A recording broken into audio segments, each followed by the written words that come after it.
more about language and discussing substance use, um, proceeding with an awareness of what your own knowledge gaps might be, right? Because often I think we find that particularly around substance use, if we weren't educated about this so much in our clinical training, that sometimes our patients are the ones educating us on what substances are being used, how they're being used, when they're being used, and what they're being used for.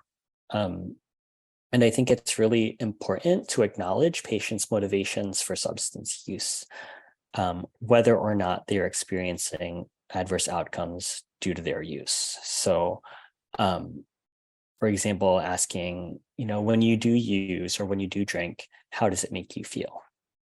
Right? I really like that approach because I think that it helps the provider open up space for the patient to talk about the potentially positive feelings that they might get when they use substances, right? And I think it helps us avoid providing unbalanced discussions that focus solely on harms and risks, because I think that potentially threatens our ability to build therapeutic relationships with patients, potentially puts us at risk for seeming out of touch with the community and with folks who use those substances that we're talking about.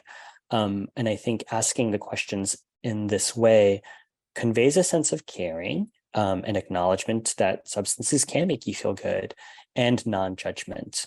And creating space for that, I think, is really, really, really important, because I think that you're not going to get much further in the discussion around substance use if you don't open that door properly. Again, about discussing substance use, asking about circumstances and frequency of use, and gathering information beyond sort of the what, when, how, and with whom of substance use.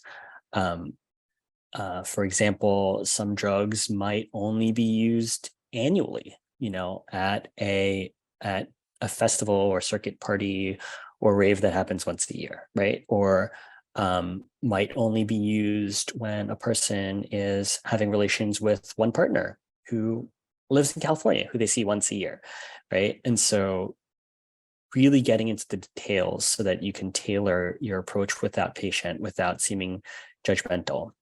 And really important, before asking about legal history, asking yourself whether it's important for you to even know that information, right? Because once you open that door and potentially go down that route of conversation in the clinical space, then you open up the potential for that individual in front of you to feel like you might disclose information, that they might be treated differently because of a potential legal history, that what they say might be used against them.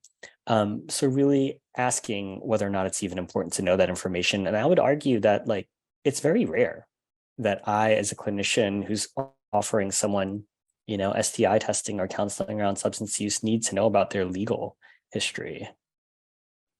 And so keeping that in mind.